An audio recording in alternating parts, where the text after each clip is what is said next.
या किसी को तलाश करना होता है तो वो पहचल तलाश करता है, निशाने कदम तलाश करता है और कुछ निशानात तलाश करते करते मंजिल मकसूद तक पहुंच जाता है। अगर किसी का पीछा करना हो, अगर कोई खो गया हो, अगर कोई जानवर आपका निकल गया हो तो आप तलाश करने के लिए उसके निशाने कदम तलाश करते हैं और निशाने कदम तलाश करते करते वहां तक पहुंच जाते हैं। बिला तमसील ताखीर हजरत मोहतरम, इस दुनिया में रहने वाले इंसान अगर खुदा तक पहुंचना चाहते हैं, चूंकि इस दुनिया में बेशुमार मज़ाहिब हैं, बेशुमार अदियान हो गए, न जाने कितने मकतबा फ़िक्र के इंसान हो गए, आज भी अगर इस दुनिया में कोई इंसान खुदा तक पहुंचना चाहता है, खुदा का कुर्ब हासिल करना चाहता है, खुदा की विलायत हासिल करना चाहता है, खुदा की मार्फत चाहता है, खुदा का इरफान चाहता है, अल्लाह का वली बनना चाहता है, तो आज भी इमाम अहमद रजा खान फाजिले बरेलवी अलैहि रहमतुल्लाह व रिज़वान ने वो हमें पैगाम दे दिया था कि अगर तुम्हें खुदा का कुर्ब चाहिए, खुदा का इरफान चाहिए, खुदा का रास्ता चाहिए, सिराते मुस्तकीम चाहिए, तो कहीं और नहीं मिलेगा। वो औलिया अल्लाह के निशाने कदम है, वो औलिया अल्लाह का तरीका है, वो औलिया अल्लाह की रविश है, जिसको अपना करके इंसान यहाँ भी कामयाब हो सकता है, वहां भी कामयाब। खुदा का विलायत मिल सकती है, खुदा का इरफान भी मिल सकता है। इंसान दुनिया में रह करके अल्लाह का वली बन के दुनिया में नूर और इरफान का काम कर सकता है। नारे तकबीर, नारे रिसालत, नारे रिसालत। हजरात, हम और आप कुरान पढ़ते हैं, हर इंसान नमाज पढ़ता है, जो भी ईमान वाला है। ये और बात है, कभी पढ़ता है कभी नहीं पढ़ता है, ये उसके नसीब और मुकद्दर की बात है। जबकि ये बात हर एक मर्द, औरत, बूढ़े बच्चे, जवान को याद रखनी चाहिए कि नमाज फर्ज ऐन है, नमाज फर्ज ऐन है और हमारे पढ़ने से हमारे बच्चों की अदा नहीं हो जाएगी, या हमारे पढ़ने से हमारे वालिद की अदा नहीं हो जाएगी। माँ के पढ़ने से बेटी की नमाज नहीं होगी, बेटी के पढ़ने से माँ की नमाज नहीं होगी। अल्लाह की इबादत हर एक पर अलग अलग फर्ज है, हर एक उसका जिम्मेदार है। जो भी आकिल बालिग बाशऊर है, मोमिन है, मुसलमान है, उस पर नमाज फर्ज ऐन है। जब तक सांस बाकी है तब तक नमाज हमें पढ़नी चाहिए। हजरात, हम और आप जानते हैं जिस तरह से इंसान दुनिया में पढ़ाई करते करते डॉक्टर बन जाता है, जिस तरह इंसान पढ़ाई करते करते इंजीनियर बन जाता है, पढ़ाई करते करते वकील बन जाता है, मेहनत करता तो MBBS MD हो जाता है, मदरसे में जाकर मेहनत करता तो कभी हाफिज कुरान बन जाता है, कभी आलिम दीन बन जाता है, कभी मुफ्ती शरअ मतीन बन जाता है, कभी फाजिल बन जाता है, अलीगढ़ यूनिवर्सिटी चला गया तो कुछ और बन जाता है। जैसे जैसे तरक्की करता चला जाता है, अलग अलग डिग्रियां हासिल करता चला जाता है। जिस तरह से दुनिया में मेहनत करके बहुत कुछ हासिल किया जा सकता है, इसी तरह इस दुनिया में रह के मेहनत करके, जिक्र इलाही करके, तिलावत कुरान करके, जिक्र मुराकबा करके, रातों में जाग करके खुदा की इबादत के जरिए से खुदा की मार्फत हासिल की जा सकती है। अल्लाह वालों की सोहबत में रह के, जिक्र मुराकबात करके, इस दुनिया में रह करके विलायत भी हासिल की जा सकती है। और विलायत हासिल करने के लिए इंसान को सबसे जरूरी है तकवा, परहेजगारी। और तकवा किस चीज का नाम है? तकवा कोई अलग से नहीं है। तकवा किसे कहते हैं? तकवे का मतलब है जिन कामों के करने का हुक्म अल्लाह और रसूल ने दिया है उन्हें करना, और जिन कामों से रोका गया है उनसे बाज रहना, यही तकवा। लेकिन ये आसान नहीं है, ये आसान नहीं है, ये बहुत मुश्किल काम है, क्योंकि जबान की अलग पाबंदियां हैं। इससे हमें क्या बोलना और क्या नहीं बोलना है। आंखों की अलग पाबंदियां हैं, इनसे हमें क्या देखना और क्या नहीं देखना है। इन हाथों की अलग पाबंदियां हैं, इनसे हमें क्या छूना और क्या नहीं छूना है। हमारे पांव की अलग पाबंदियां हैं, हमें इनके जरिए से कहां कहां चल के जाने की इजाजत है और कहां कहां जाने से मना किया गया है। किस चीज को सोचने की इजाजत है और किस तरह की तसव्वुरात लाने से हमें रोका गया है। बहरहाल हजरात, तकवा जब आप गौर करेंगे तो यही नतीजा निकलेगा कि जिन कामों के करने का हुक्म हमें अल्लाह और रसूल ने दिया है हमें उन्हें करना चाहिए, और जिनसे बाज रहने का हुक्म हमें दिया गया उनसे बचे रहना चाहिए। अगर इंसान इतना करता रहा तो इंशाअल्लाह खुदा का कुर्ब हासिल हो जाएगा। लेकिन अकेले मेहनत करने से कुछ नहीं होता है। आप कितने ही बड़े नमाजी हो, कितने ही बड़े जिक्र करने वाले हो, जब तक के किसी वलीये कामिल की नजर आप पर नहीं होगी, जब तक के किसी अल्लाह वाले का सहारा नहीं मिलेगा, जब तक के किसी अल्लाह वाले की दस्तगीरी नहीं मिलेगी, जब तक के किसी अल्लाह वाले की खिदमत में नहीं जाएंगे, जब तक के किसी अल्लाह वाले की सोहबत में नहीं बैठेंगे, तब तक के आपकी मेहनत कमा कहू कामयाब नहीं हो सकती। क्योंकि दुनिया जानती है बगैर गुरु के कोई विद्या नहीं मिलती है, बगैर उस्ताद के कोई इल्म या कोई हुनर हासिल नहीं होता है। अगर बगैर उस्ताद के हासिल हो जाए तो लोग मार्केट से किताबें खरीद के घर में पढ़ाई करके डॉक्टर बन सकते हैं, घर में बैठे बैठे इंजीनियर बन सकते हैं, लेकिन ऐसा नहीं है। खाली किताबें खरीद के पढ़ने से काम नहीं चलता है। किताब को खोलने के बाद बहुत सी ऐसी बातें सामने आती हैं जो इंसान अकेला क्या पूरा घर मिलकर के उन्हें हल नहीं कर सकता है। उस इल्म का माहिर, उसका उस्ताद, उसका आलिम, उसका जानकार ही उस मुद्दे को हल कर सकता है। इसी तरह से जिक्र और इबादत के जरिए से इंसान विलायत हासिल नहीं कर सकता है जब तक के उसके सर पे किसी पीरे कामिल की दस्तगीरी ना हो, जब तक के किसी पीरे कामिल का साया ना हो, जब तक के उस्ताद मोहतरम का किसी अल्लाह के वली का उसको सहारा नसीब ना हो। हर इंसान को दुनिया में रहकर अल्लाह को राजी करने की फिक्र करना चाहिए। आपकी तवज्जो किधर है? आप सुन रहे हैं ना? जो लोग सुनने दुरूद पाक पढ़ने अल्लाहुम्मा सल्ली अला सय्यिदना मौलाना मुहम्मदिन व बारिक वसल्लम सल्लल्लाहु अलैहि वसल्लम अलैहि या रसूलुल्लाह सल्लल्लाहु अलैहि वसल्लम। आप ध्यान से देखें, सुने गौर से। मैं अर्ज करना चाहता हूं कि इंसान दुनिया में रहकर बहुतों को राजी करने की फिक्र करता है। सुनने नहीं आप लोग, निगाहें स्टेज पे आने वालों की लगी हुई है। अब तो बैठ गए ना ये, अब आप इधर देखिए सब लोग। इंसान दुनिया में रह करके बहुतों को राजी करना चाहता है, और एक बात हमेशा याद रखी जाती है कि दुनिया में आप सबको राजी नहीं कर सकते हैं, सबको राजी नहीं कर सकते आप। आपका कभी आपसे बेटा नाराज हो जाता है, कभी भाई नाराज हो जाता है, कभी पड़ोसी नाराज हो जाता है, कभी बीवी नाराज हो जाती है, कभी बहन नाराज हो जाती है। हम और आप इन सबको राजी करने में लगे रहते हैं। राजी करना चाहिए, जहां तक हो रिश्तों को मजबूत और बरकरार रखना चाहिए। लेकिन दुनिया में जहां बहुतों को राजी करने के बारे में सोचते हैं, इन सबसे बढ़कर हमें और आपको अपने रब को राजी करने के बारे में सोचना चाहिए। क्योंकि अगर रब राजी हो जाएगा, खुदा राजी हो जाएगा, तो इंशाअल्लाह हमारी दुनिया भी अच्छी हो जाएगी, हमारी आखिरत भी अच्छी हो जाएगी। ये जलसे कराने के पीछे, जलसे सुनने आने के पीछे अगर हमारा मकसद अल्लाह की रजा हासिल करना हो, हम दीन की महफिल इसलिए सजाएंगे ताकि दीन का बयान हो, सुनने वाले आकर के दीन सीखें और ये अल्लाह की मोहब्बत का पैगाम मिले, आखिरत की फिक्र पैदा हो। अगर तुम्हारे नियत में खुलूस होगा तो इंशाअल्लाह इस पर भी बेहिसाब अजर व सवाब मिलेगा। और इसके पीछे भी रिज़ाए मौला हो। जब भी हम और आप जिक्र की महफिल में जाने का इरादा करें तो सोच लिया करें कि हम इसलिए जलसे में जाएंगे ताकि हमारा रब हमसे राजी हो।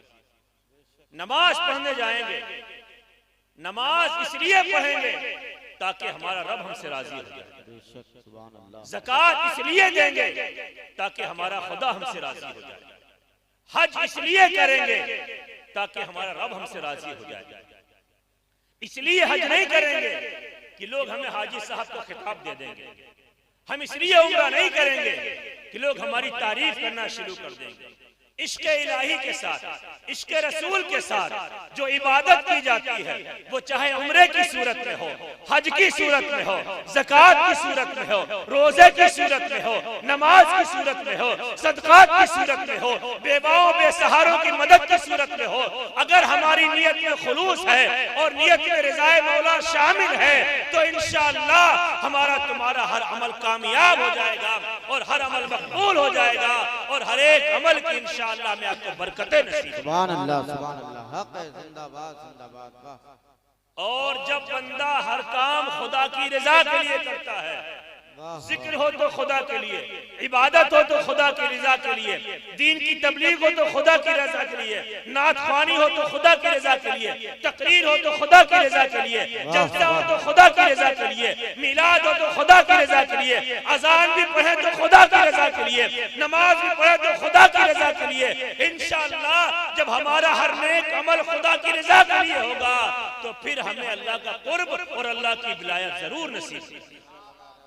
सुभान अल्लाह, सुभान अल्लाह। नारे तकबीर, नारे रिसालत, नारे रिसालत। हम और आप फितनों से और इधर उधर के फतवों की फिक्र ना करें। कोई शिर्क के फतवे लगाता है, कोई बिदत के फतवे लगाता है, न जाने कैसी कैसी बातें करते हैं। और ये अल्लाह के मज़ारात में जाने में उन्हें अजीब सी तकलीफ होती है। सबसे बड़ी बात हमेशा याद रखो, औलिया अल्लाह की मोहब्बत ईमान की हिफाजत करती है। और ये बुजुर्गों के मुशाहदात हैं, बेशुमार वाक़यात तारीख में, सीरत में भरे पड़े हैं कि जिन्होंने औलिया अल्लाह की गुलामी की है, बुजुर्गों की चौखट से वाबस्ता रहे हैं, अल्लाह वालों के दामन से जुड़े रहे हैं, उन्हें दुनिया बज़ाहिर कुछ नहीं जानती थी, लेकिन जब वो दुनिया से जाते हैं तो लोगों के दिलों में मोहब्बतें छोड़ जाते हैं और उनकी कब्रों पे बेशुमार फूल पड़ते रहते हैं।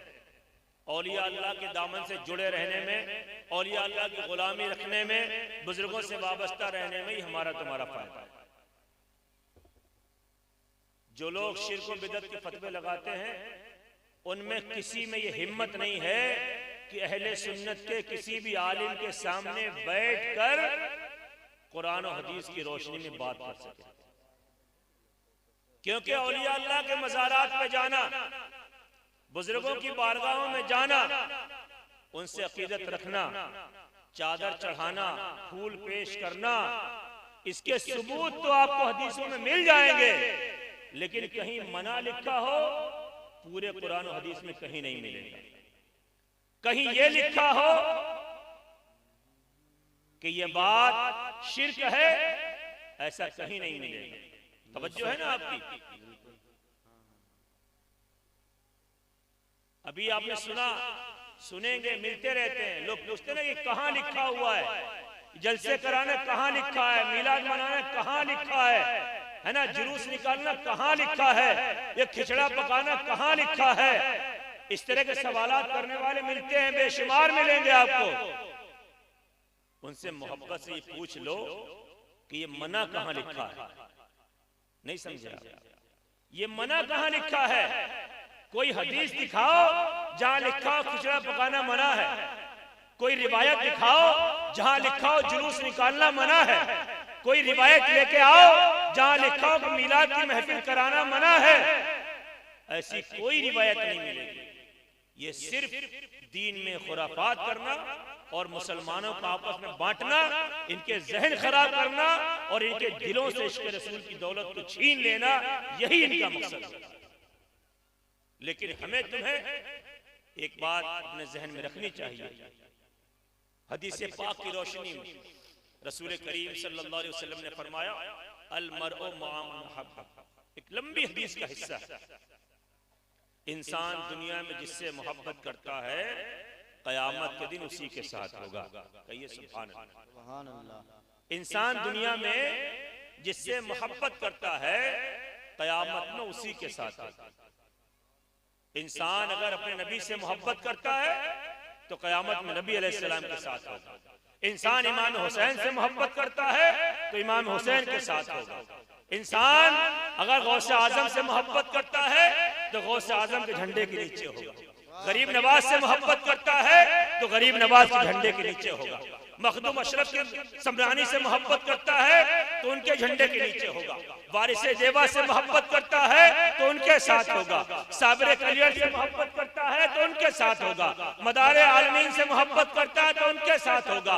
इमाम अहले सुन्नत से मोहब्बत करता है तो उनके साथ होगा। ख्वाजा बहाउद्दीन ज़करिया मुल्तानी से वाबस्ता तो उनके साथ होगा। ख्वाजा बहाउद्दीन नक्शबंद बुखारी से वाबस्ता तो उनके साथ होगा। इंसान दुनिया में जिससे मोहब्बत रखेगा क़यामत के दिन वो उनके झंडे के नीचे होगा। अल्हम्दुलिल्लाह हम और आप औलिया अल्लाह से मोहब्बत करते हैं और ये जश्न भी आज गरीब नवाज रज़ी अल्लाह तआला अन्हु के नाम से मनाया जा रहा है। सरकार गरीब नवाज के नाम से मंसूब किया गया है। हम और आप खुश नसीब हैं कि अल्लाह ने हमें तुम्हें अपने अजीम नबी नबियों के सरदार की उम्मत में पैदा किया और उस वक्त में पैदा किया जब ये औलिया अल्लाह आ चुके और अल्हम्दुलिल्लाह हमारे दिलों में इन औलिया अल्लाह की मोहब्बत का चिराग रोशन है। बेशक सुभान अल्लाह। ये शिर्क व बिदअत के फतवे लगाने वाले और अपने नबी को अपनी तरह कहने वाले, सुना ना कहते वो हम जैसे बशर है, वो हमारी तरह है। हजरात ये सरासर भूल है, ये गलती और गुस्ताखी है। आज भी अजमेर जाके देख ले, जिनको ऐसा लगता है कि नबी हमारी तरह है, वो कितना बड़ा अना सागर है जिसको गरीब नवाज ने एक प्याले में समेट दिया था। तुम नबी को अपनी तरह कहते हो, गरीब नवाज ने प्याले में पूरा समंदर समेट दिया।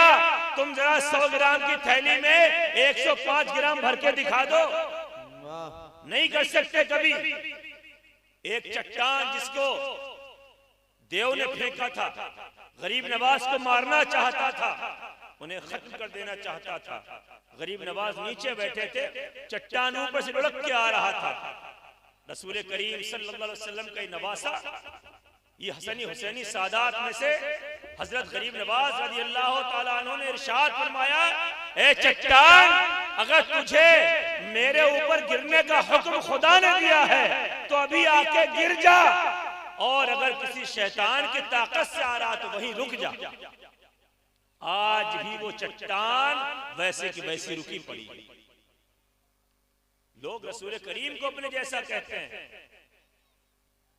रसूल अकरम सल्लल्लाहु अलैहि वसल्लम के तरह होने की बात करने वाले बहुत बड़े धोखे में हैं, बहुत बड़े खसारे में हैं। और इंशाअल्लाह क़यामत के दिन समझ में आ जाएगा कि जो गरीब नवाज से, जो वारिसे देवा से, जो साबिर कलियर से, जो मदारे पाक से, जो मुजद्दिद अल-फैसानी से, जो इमाम अहले सुन्नत से, जो मखदूम अशरफ समनानी से, जो ख्वाजा बहाउद्दीन ज़करिया मुल्तानी से, जो ख्वाजा शहाबुद्दीन सोहरवर्दी से, जो औलिया अल्लाह के दामन से वाबस्ता थे, ये कितने बड़े अक्लमंद थे, कितने बड़े होशियार थे कि इन्होंने वक्त रहते हुए अल्लाह वालों को मान लिया, उनकी अजमत को मान लिया, उनकी मोहब्बत को तस्लीम किया, उनकी गुलामी में आ गए, उनके दामन से वाबस्ता हो गए, और आज औलिया अल्लाह के दामन की बरकत से जहन्नम से निजात पा रहे हैं और अपने बुजुर्गों के साथ जन्नत में जा रहे हैं। हम और आप अपने आमाल अच्छे रखें, इबादतें ठीक रखें, मस्जिदों को आबाद रखें, रोजे नमाज करते रहें इश्क रसूल के साथ। इंशाअल्लाह तुम्हारी दुनिया भी अच्छी होगी, आखिरत भी अच्छी। क्योंकि मैंने बहुत बचपन में वो किताब पढ़ी थी, उसमें एक रिवायत थी जिसमें लिखा है कि क़यामत के दिन जब एक शख्स जहन्नम में ले जाया जा रहा होगा, अचानक वो एक आलिम को देख लेगा। वो आलिम कौन था? वो आलिम वो होगा जिसको उस नमाजी ने कभी वजू के लिए लोटा भर के पानी दिया था। हदीस पाक में, मेरी अपनी बनाई बात नहीं है, एक लोटा भर के पानी दिया था। आलिम जन्नत में जा रहा होगा और ये लोटा देने वाला शख्स जहन्नम की तरफ ले जाया जा रहा है। अचानक नजर पड़ेगी आलिम साहब जन्नत में जा रहे, वो आवाज देगा, हजरत आप जन्नत में जा रहे हो, मुझे जहन्नम में ले जाया जा रहा है। याद है आपको, मैंने एक मर्तबा वजू करने के लिए लोटे में पानी भर के दिया था, उसका हिसाब दिए जाओ। कयामत के दिन वजू के लोटे के पानी का हिसाब मांगेंगे। अब वहां जेब तो होगी नहीं जो पेमेंट कर देगा, वहां कोई पूंजी तो होगी नहीं, कोई संपत्ति तो होगी नहीं कि लिख देगा ये तुम्हारा हो गया। ऐसा नहीं है। वो जन्नत में जाने वाला आलिम खुदा की बारगाह में अर्ज करेगा, परवरदिगार मैं इसका हिसाब कैसे दूं? अल्लाह ताला फरमाएगा तो इसको बदला दे। मौला मैं कैसे बदला दूं? अल्लाह फरमाएगा जा इसको, इसका हाथ पकड़ ले, जन्नत में लेके चला जा। एक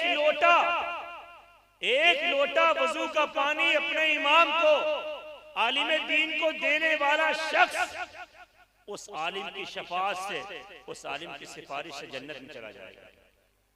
अब आप अंदाजा लगाएं, जो अल्लाह का वली होगा, जो गौसे आजम होगा, जो गरीब नवाज होगा, जो कुतुबुल मदार होगा, जो वारिस आलम पना होगा, जो साबिर कलियरी होगा, जो मखदूम अशरफ समलानी होगा, जो मुजद्दिद अल-फैसानी होगा, जो इमाम अहमद रजा खान होगा, जो ख्वाजा बहाउद्दीन नक्शबंद होगा, जो ख्वाजा बहाउद्दीन ज़करिया मुल्तानी होगा, उसकी क्या शान होगी जब वो दामन फैलाएगा तो अकेला नहीं, 2, 4, 10 हजार नहीं, हजार लाखों लाख को अपने दामन में समेटेगा और अपने साथ जन्नत में लेके जाएगा। खुदा पावर देगा, ऐ मेरे महबूब के चहीतो जाओ, तुम्हारे नबी के सदके में तुम्हें ये इनाम दिया जा रहा है कि तुम जिसे चाहो अपने साथ जन्नत में लेके चले। वाह वाह वाह, जिंदाबाद। नारे तकबीर, नारे रिसालत, नारे रिसालत, उर्से तहल्लुम, नारे तकबीर, नारे रिसालत। वाह वाह। औलिया अल्लाह ये इस उम्मत के जैसे औलिया किसी नबी को नहीं मिले हैं।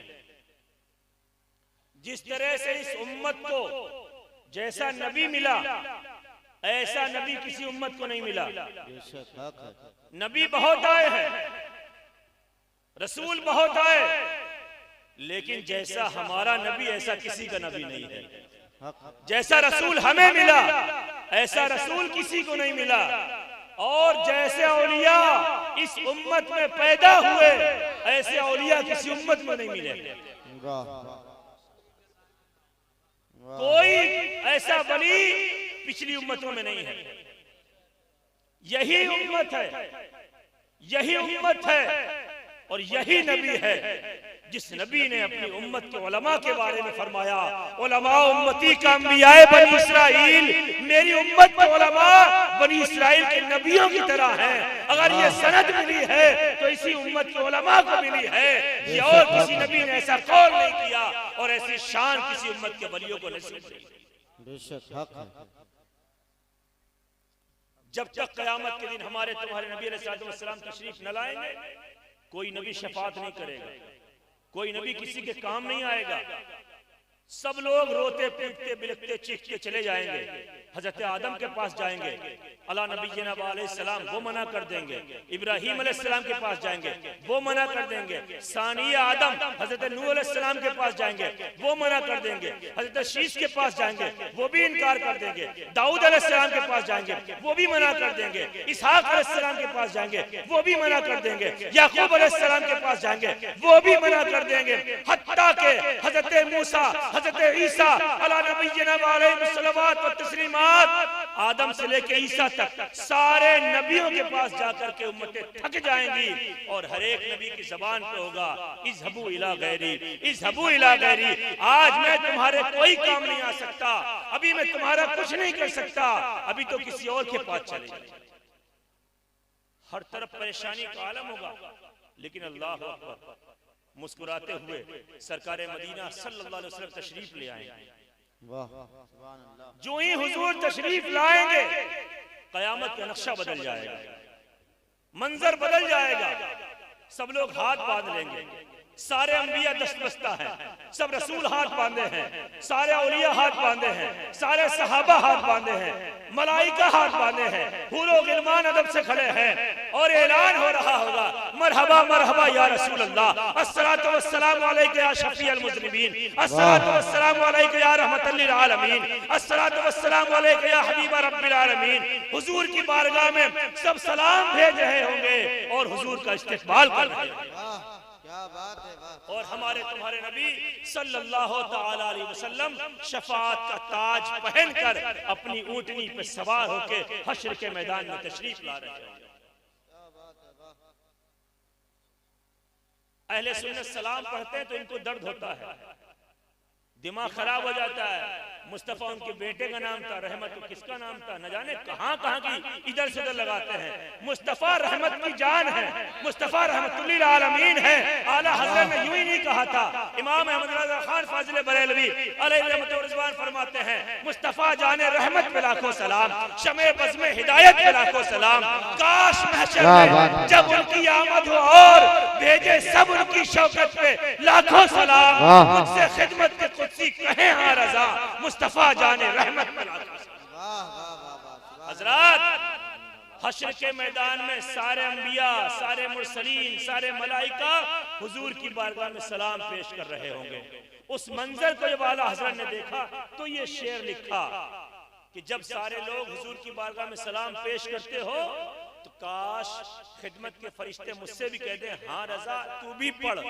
दुनिया में रहा तो सलाम पढ़ा, जब तक जिंदा रहा तो सलाम पढ़ा, दुनिया से रुखसत हुआ तो सलाम पढ़ा, कब्र में गया तू तब भी नबी पे सलाम पढ़ा, अब हश्र के मैदान में आ गया तू भी सलाम पढ़ और झूम झूम के पढ़ मुस्तफा जाने रहमत पे लाखों सलाम। हज़रात, औलिया अल्लाह की मोहब्बत, औलिया अल्लाह की गुलामी इंसान के काम आती है। औलिया अल्लाह की मोहब्बत, उनकी गुलामी इंसान की मौत के वक्त, जाकनी के वक्त उसे सहारा देती है। औलिया अल्लाह अपने मुरीदों, अपने मुताल्लिकीन को कब्र में सहारा देते हैं और कब्र के अजाब से बचा लेते हैं। कब्र की तन्हाई में उसका सहारा बन जाते हैं। औलिया अल्लाह की बरकत से कब्र का अंधेरा दूर हो जाता है। औलिया अल्लाह की बरकत से कब्र की तंगी से निजात मिल जाती है। बुजुर्गों की तवज्जुहात से मुर्दों के अजाब दफा हो जाते हैं। ऐसे बेशुमार वाकयात हैं। औलिया अल्लाह ने कब्रों के अंदर देखा तो कब्र में आग भरी पड़ी है, कब्र में मुर्दा जल रहा है, किसी को सांप डस रहे हैं, किसी पे हथौड़े बजाए जा रहे हैं, किसी की कब्र में अंगारे बिछे हुए हैं। लेकिन जब औलिया अल्लाह ने कब्र पे खड़े होकर तवज्जो डाल दी, अल्लाह से दुआ कर दी, तो देखते देखते कब्र के अंगारे फूल बन जाते। ये बुजुर्गों की इनायत होती है। हम और आप अल्हम्दुलिल्लाह अल्लाह के वलियों से मोहब्बत करते हैं। इंशाअल्लाह ये मोहब्बत हमारे तुम्हारे काम आएगी। बुजुर्गों की अता से हम और आप अल्हम्दुलिल्लाह अहले सुन्नत व जमात से, ये भी अल्लाह वालों का करम है। आज जो हमारे तुम्हारे ईमान बचे हुए हैं, जो दिल में इश्क़ रसूल है, जो आज जश्न गरीब नवाज मनाया जा रहा है, ये भी औलिया अल्लाह का सदका है। ये हमारे सर पे जो सरकार मदारे पाक का साया है, ये कोई मामूली साया नहीं है। सरकार कुतुबुल मदार रज़ी अल्लाह ताला अन्हो के बारे में मैंने अपने हजरत से पूछा था। अरौल के पास में एक गांव है, वहां जनाजे की नमाज में शरीक हुए। वहां से सरकार मुफ्ती आफाक साहब रहमतुल्लाह अलैह ने फरमाया कि चलो सरकार मदारे पाक की बारगाह में हाजिरी देने चलते हैं। रास्ते में गाड़ी चला रहा था, हजरत बैठे हुए थे पीछे। मैंने हजरत से पूछा कि हुजूर ये नदी जो है, नदी जिसको ईसा नदी कहा जाता है, इस नदी के बारे में मैंने सुना है कि ये सरकार मदारे पाक के खलीफा हजरत यासीन शाह की उंगली के इशारे से जारी हुई है। ये मदारे पाक की करामत है। तो हजरत फरमाने लगे, अब्दुल अजीज ये नदी क्या चीज है? सरकार मदारे पाक को मनसबे मदारियत में कमाल हासिल है। इतना बड़ा मदार दुनिया में कोई हुआ ही नहीं। क्या बात है, ये मंजिलें हैं विलायत की। कोई कय्यूम है, कोई मदार है, कोई अब्दाल है, कोई गौस है, कोई कुतुब है। ये विलायत की मंजिलें हैं, अलग अलग कमाल हासिल है। जिस तरह से शहनशाह बगदाद सरकार गौस आजम का गौसियत कुबरा में कोई सानी नहीं है, इसी तरह मुजद्दिद अल्फसानी का कय्यूमियत में कोई सानी नहीं है। आप कय्यूम अव्वल बन के दुनिया में तशरीफ लाए हैं और सरकार मदारे पाक मनसबे मदारियत में सबसे आला है। इनके जैसा दुनिया में कोई मदार नहीं हुआ। क्या बात है, वाह। ये सब अल्लाह की अताएं हैं। हमारा तुम्हारा मुकद्दर बुलंद है और हमारी आपकी अक्लमंदी इसमें है कि हम कभी भी औलिया अल्लाह के बारे में पैमाना सेट ना करें। ये मत कहो कि मदारे पाक बड़े हैं कि गौसे पाक बड़े हैं, इस चक्कर में कभी मत पड़ो आप। हमारी तुम्हारी क्या औकात और क्या हैसियत है कि अल्लाह के इतने बड़े बड़े वलियों का अंदाजा लगाए कौन कितना बड़ा है। इस जाल में अगर फंस गए तो निकलना मुश्किल हो जाएगा, ईमान हाथ से जा सकता है। क्योंकि कभी कभी ऐसा होता है एक वली की तारीफ करते करते आप इतना आगे बढ़ गए कि दूसरे की तौहीन होने लगी। इसलिए हमें चाहिए कि गौस बड़े हैं या मदार बड़े हैं, हम तो उनसे बड़े नहीं है ना। आप बताओ कि आप किससे बड़े हो? आप गौसे पाक से बड़े या मदारे पाक से बड़े? आप किससे बड़े हैं? आप किसी से बड़े नहीं हैं। जब हम न गौसे पाक से बड़े हैं न मदारे पाक से बड़े हैं तो हम फिर फैसला भी नहीं करने वाले हैं कि कौन बड़ा। हाँ, हमने एमए कर रखा है और कोई एक 8वीं क्लास का बच्चा हो, एक 5वीं क्लास का बच्चा हो, उनकी कापियां हम चेक करेंगे तो फैसला कर सकते हैं किसकी तख्ती सही है किसकी गलत है। ऐसा है कि नहीं? अगर आप ज्यादा पढ़े लिखे हैं तो कम पढ़े लिखे वाले की कापियां चेक कर सकते हैं और सही गलत का फैसला दे सकते हैं। लेकिन अगर आप कक्षा 5 में हो और आप कहें कि जो कक्षा 10 के लड़के ने सवाल किया वो गलत है तो ये आपकी बेवकूफी है।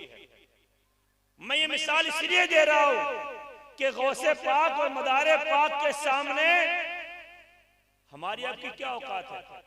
हम गुनहगार, सिएकार, खताकार, वो गौसे आजम जिन्होंने बरसों बरस तक इशा के वजू से फजर की नमाज अदा फरमाई, वो गौसे आजम जिन्होंने 20-20 साल तक जंगल में रहकर के पेड़ के पत्ते और घास खाकर के अल्लाह की इबादत की है, वो गौसे आजम जिन्होंने जिंदगी में कभी झूठ नहीं बोला है, वो गौसे आजम जिन्होंने रातों रात अल्लाह की इबादत की है, वो गौसे आजम जिन्होंने अपने दस्तरखान का खाना गरीबों को खिला दिया है, वो आजम जिन्होंने कभी किसी की चुगली और गीबत नहीं की, कभी झूठ नहीं बोला, कभी लगा बुझाई नहीं की, कभी नमाजों में सुस्ती नहीं की, वो मदारे पाक जिनके बारे में औलिया अल्लाह फरमाते हैं कि सरकार मदारे पाक की शान है कि एक बार ला इलाहा इल्लल्लाह कहते थे तो इस ला इलाहा के चक्कर को पूरा करने में 6-6 महीने गुजर जाते थे। अकल से बाहर है ये चीज। इंसान सोचेगा दिमाग फट जाएगा, ऐसा कैसे पॉसिबल है कि एक बंदा ला इलाहा कहे और 6 महीने गुजर जाए। याद रखो ये बशरी ताकत नहीं होती है, ये रूहानी ताकत होती है, ये रूहानी ताकत है। सरकार मदार पाक रज़ी अल्लाह ताला अन्हो के बारे में बुजुर्गों ने फरमाया है कि उन्होंने 1 से 2 लिबास पूरी उम्र पहने और जो लिबास पहन लेते थे गंदा नहीं होता था। मदारे पाक को अल्लाह ने मकामे बेनियाजी अता फरमाया था। मकामे बेनियाजी मकामे समदियत है, अल्लाह की सिफात है, अल्लाह हई है, अल्लाह कय्यूम है, अल्लाह मोमिन है, अल्लाह मुहैमिन है, अल्लाह क़हार जब्बार है, रहमान और रहीम है। ऐसे अल्लाह ताला की बहुत सी सिफात हैं। अल्लाह की सिफत एक समद भी है, अल्लाहु समद, अल्लाह बेनियाज है। जब अल्लाह ताला किसी बंदे को मकामे समदियत का फैज़ अता करता है, बेनियाजी अता कर देता है तो दुनिया की गर्मी, दुनिया की ठंडी, दुनिया की भूख, दुनिया की प्यास उसका कुछ बिगाड़ नहीं पाती है। उसे ना यहाँ के आराम की फिक्र होती है, ना यहाँ की तकलीफ की फिक्र होती है, ना यहाँ की जिंदगी की फिक्र होती है, ना यहाँ की मौत की फिक्र होती है, बल्कि खुदा के इश्क में मरना ही उसकी सबसे बड़ी जिंदगी हो जाती है। वाह वाह वाह, सुभान अल्लाह सुभान अल्लाह। नारे तकबीर, नारे रिसालत, नारे रिसालत। उर्से चहल्लुम मसलके आला हजरत फैजाने जिंदा शामदार। नारे तकबीर, नारे रिसालत। सरकार मदारे पाक रज़ी अल्लाह ताला अन्हु का हमारी नस्लों पर एहसान है। हम उनके सिलसिले से मुरीद हो चाहे ना हो, लेकिन अल्हम्दुलिल्लाह उनसे मोहब्बत है। आसपास क्षेत्र के लोग अगरचे उनसे मुरीद ना हो पाए हो, उनके सिलसिले से वाबस्ता ना हो पाए हो, लेकिन अल्हम्दुलिल्लाह मदारे पाक की मोहब्बत बचपन से दिल के अंदर रग रग में बसी पड़ी है। ये हमारे ऊपर मदारे पाक का एहसान है। ये अल्लाह का फजलो करम है कि हमारे दिलों में हुजूर कुतुबुल मदार की मोहब्बत बही पड़ी है, गरीब नवाज की मोहब्बत है। शहंशाह बगदाद इराक में है, आप बगदाद में हैं, न हमारे खानदान के हैं, न रिश्ते के हैं, न नसब के हैं, कुछ नहीं। सिर्फ अल्लाह ने गरीब गौसे आजम की गुलामी अता कर दी है। हमें इसी पर खुशी है कि हम यहाँ रहते हैं। अल्लाह का एहसान है कि मेरे गर्दन में गौसे आजम की गुलामी का पट्टा पड़ा हुआ। वाह क्या मर्तबा गौस है बाला तेरा, ऊंचे ऊंचों के सरों से कदम आला तेरा। सर भला क्या कोई जाने कि है कैसा तेरा। औलिया मनते हैं आंखें वो है तलवा तेरा, औलिया मनते हैं आंखें वो है तलवा तेरा। और कसमें दे दे के खिलाता है पिलाता है तुझे, प्यारा अल्लाह तेरा चाहने वाला तेरा। हजरात, सरकार गरीब नवाज रज़ी अल्लाह ताला अन्हु जिनकी निस्बत से आज इस महफिल को सजाया गया है, हजरत मौलाना अब्दुल गफूर साहब, अल्लाह ताला उनकी कब्र पर बेशुमार रहमत और नूर की बारिशें नाजिल फरमाए।